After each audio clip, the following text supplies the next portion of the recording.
Saint Francisco Fernández de Capillas naquit le 15 août 1607 à Paquerin de Campos, Palencia, Espagne. Il est entré dans l'ordre dominicain à l'âge de 17 ans et quand il était encore diacre, il fut envoyé aux Philippines pour réaliser un travail missionnaire. Il arriva à Manille en cours de février 1631. Peu de temps après, il fut ordonné prêtre. Il resta aux Philippines pendant 10 ans et il pensait que le temps passé là était une préparation pour son travail en Chine.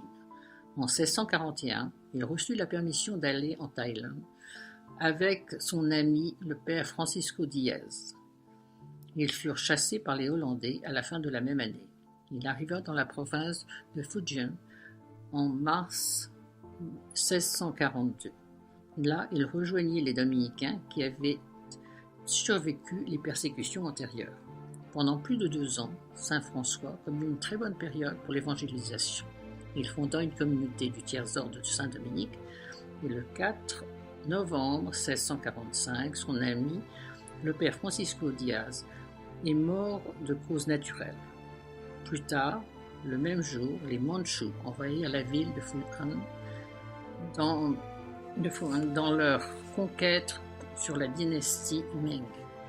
Ils étaient hostiles envers les missionnaires et ont initié une persécution contre eux. Le 13 novembre 1647, saint François fut arrêté en revenant d'avoir administré les sacrements à un malade. Il fut emmené dans la pire prison locale, où il fut torturé. Il endura ses souffrances en silence, ce qui étonna ses juges et bureaux. Il fut emmené dans une autre prison pour les criminels condamnés à mort. Il était admiré par ses geôliers qui lui apportaient la nourriture en secret.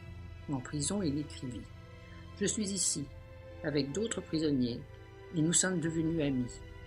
Il me pose des questions sur l'évangile du Seigneur, et je suis désireux de rester ici, parce qu'ici, je sais que je fais la volonté de Dieu. Il ne me laisse pas prier pendant la nuit, alors je prie dans mon lit avant l'aube. Je vis dans une grande joie, sans aucune inquiétude, sachant que je suis là à cause de Jésus-Christ. Les perles que j'ai trouvées ici ces jours-ci ne sont pas facilement trouvables. Le 15 janvier 1648, il fut condamné à mort. Il était accusé d'avoir diffusé de fausses doctrines et d'inciter les gens contre le nouvel empereur.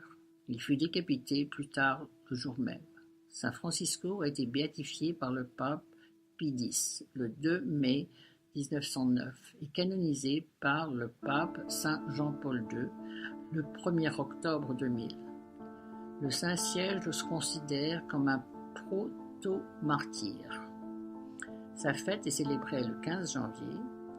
Saint Francisco, priez pour nous.